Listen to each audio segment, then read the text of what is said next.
Something feels heavier now. Not dramatic, not catastrophic, just heavier. Conversations don't land the same way they used to. Effort doesn't return what it once did. And you can do everything right and still feel like you're treading water. People don't say it out loud, but they feel it in their bodies, and how long it takes to rest, and how short patience has become, and how often the future feels postponed instead of approaching. And what's strange is that this feeling follows people across cities, across borders, across oceans. They change apartments, they change countries, they change time zones, but the weight doesn't lift the way they expect. Here's the clarity most people never get. You didn't leave a place, you left an agreement you thought still existed. You didn't escape America, you escaped the promise you were raised inside. And that's why leaving doesn't feel like freedom. It feels quiet. It feels disorienting. It feels unfinished. Because when a promise ends, there's no ceremony, no announcement, no official moment. You only notice when your effort stops translating into movement. Now, most people think the American dream was about money, but it wasn't. Money was just the measuring stick. The real promise was simpler and deeper. The real promise was if you work hard, the system will move with you. If you play by the rules will eventually play back. If you sacrifice now, later will open. Not perfectly, not fairly, but predictably enough to plan a life. That predictability is what disappeared. Not opportunity, not talent, and not ambition, but predictability. And when predictability collapses, your nervous system notices before your mind understands. People don't say the social contract broke. They say, I'm tired all the time. Or they say, nothing feels worth it anymore. Or they say, I don't know what I'm building towards anymore. Some people respond by pushing harder. They double down, they optimize, they grind, they grind, they grind with better tools and worse sleep. Others respond by disengaging. They stop expecting things. They lower their expectations. They stop planning. They shrink their future until it fits inside a week. And some people leave. Not just the country, the expectation altogether. And here's the part that actually matters the most. When people leave America and speak badly about it, they're often misunderstood. They're told they're ungrateful, that they're bitter, that they're projecting. But listen closely to what they're actually saying. They're not angry that America is not perfect. They're grieving that the promise stopped responding. When a promise collapses, people don't all react the same way. They respond based on how long they held on and how deeply they believed in the American dream and how much their identity was actually built around it. And you can see it in patterns. Not identities, but patterns. Some people respond by tightening their grip. They say things like, this is just a rough patch. This is how it's always been. And if I just push through, it'll turn around for me. They stay inside the system and try to outwork. Longer hours, more certifications, more side hustles. They're not stupid, but they're loyal.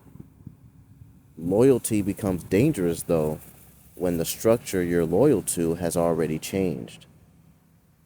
These are the people most confused when they burn themselves out. because they did what they were promised was supposed to work. Others don't fight. They quietly step back. They do the minimum. They lower their expectations. They stop imagining a future that requires cooperation from the system.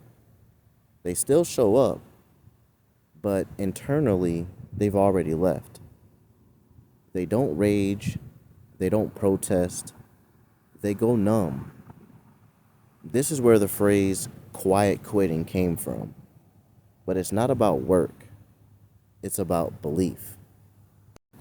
And then there are those who physically leave to a different country, different cost of living, different pace. They're not running from America. They're testing whether the promise still exists somewhere else. Sometimes it feels lighter because the rules are clearer, the trade-offs are visible, the expectations are smaller, but they're more honest. But even then, something strange happens. The relief doesn't fully arrive because you didn't escape the system. You escaped the promise that shaped you. Here's the mental frame that most people never consider. The American dream didn't fail. It just completed its cycle. It was designed for a different era, a different population size, a different economic structure. Promises are not eternal. They are context dependent. And when the context changes faster than the promise updates, friction becomes suffering. People think they're failing the system, but what's actually happening is the system is failing to update its expectations. You were told effort compounds, but now effort leaks. You were told patience pays, but now patience just waits. You were told stability comes later, but later keeps moving. You didn't imagine this. Your body noticed it first. The way Sunday nights feel heavier than they used to. The quiet anger when advice from older generations no longer applies. They're not lying to you. They lived inside a different version of the promise. Leaving doesn't automatically heal you because the promise wasn't geographic. It was psychological. It taught you how to measure progress, how to define success, how to pace your life. You can leave the country and still live by its clocks, still rush, still optimize, and still feel behind.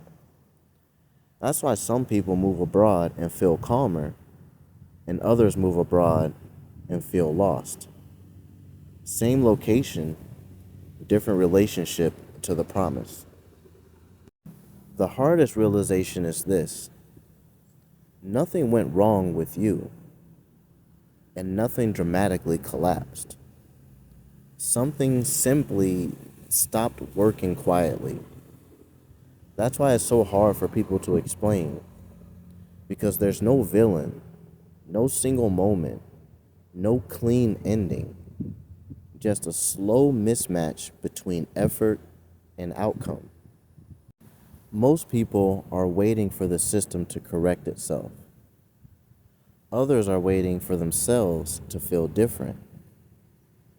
But clarity doesn't come from waiting.